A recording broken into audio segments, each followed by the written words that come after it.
children, here is the answer key of analysis and synthesis section and application section also. Picture is given here.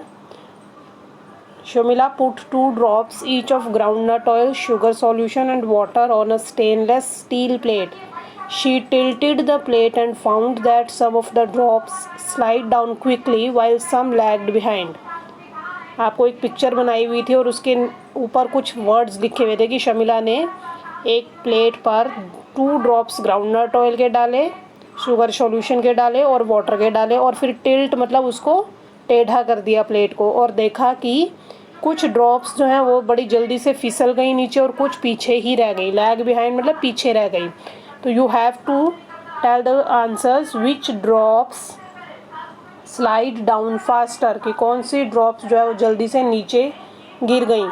तो आपने इसका answer लिखना है drops of water will slide down faster as it is very thin liquid, कि water पानी की जो बूंदें वो जल्दी नीचे गिर गई प्लेट में से क्योंकि वाटर जो है वो क्या है, थिन लिक्विड है. Then which drops slide down slowest, और कौन सी ड्रॉप जो है वो पीछे रह गई.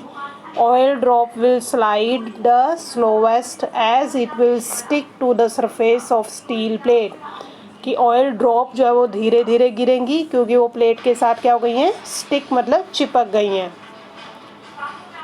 फिर नेक्स्ट क्वेश्चन था आपका right the objects given in the box in one of the 2 types given below. आपको एक बॉक्स बना गया है, उसमें आपने बताने कि objects that sink in water, पानी में जो ऑब्जेक्ट डूब जाते हैं उनके नेम बताने हैं. And objects that float in water, और कौन से पानी पे फ्लोट मीन्स तैरते रहते हैं.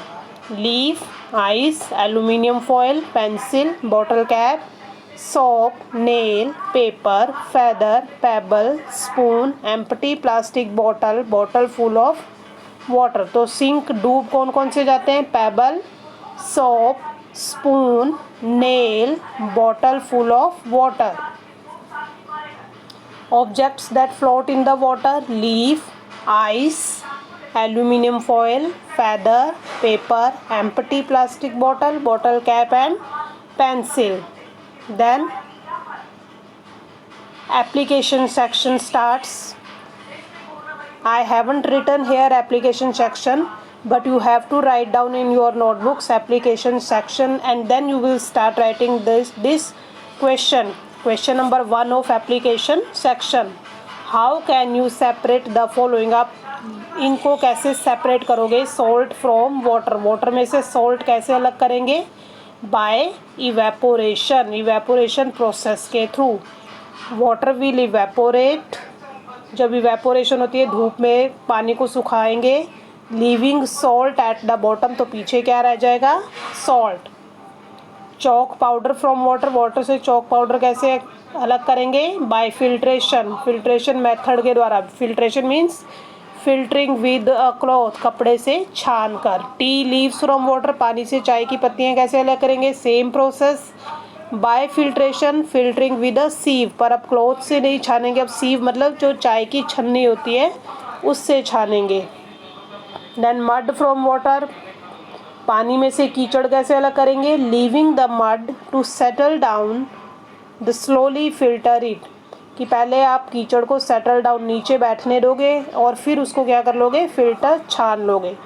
फिर आपका क्वेश्चन नंबर 2 है एप्लीकेशन सेक्शन का. Water is called a universal solvent, कि वाटर को यूनिवर्सल सॉल्वेंट कहते हैं because it can dissolve many substances in it, क्योंकि वाटर के अंदर कई सारे सब्सटेंस जो हैं वो घुल जाते हैं, डिज़ोल्व हो जाते हैं.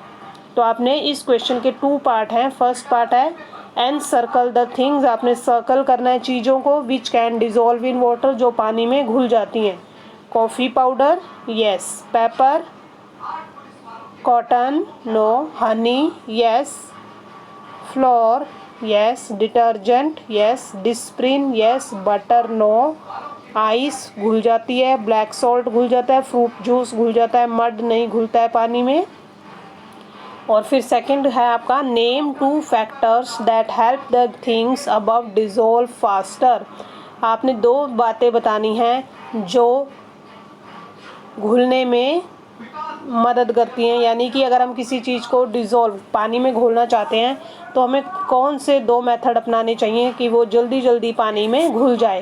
पहला मेथड है स्टिर द लिक्विड फास्टर, कि जो भी आपने पानी में लिक्विड डाला उसको जल्दी जल्दी स्टिर ऐसे ऐसे हिलाना है आपने। And then heat the liquid, या फिर आप उस लिक्विड को, जैसे पानी और चीनी है, उस लिक्विड को आप हीट गर्म करो या जल्दी जल्दी हिलाओ। तो ये 2 मेथड है जिनसे हम चीज़ों को इजीली और फास्टर डिज़ोल्व कर सकते हैं वाटर में।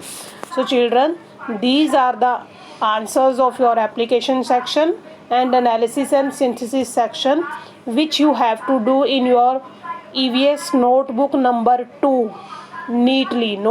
I am repeating again, notebook number 2 is for your worksheets only, और notebook 1 में आपने सिर्फ simply question answers करने हैं बुक के related, और वो कॉपी नंबर 2 में आपने only worksheets करनी है।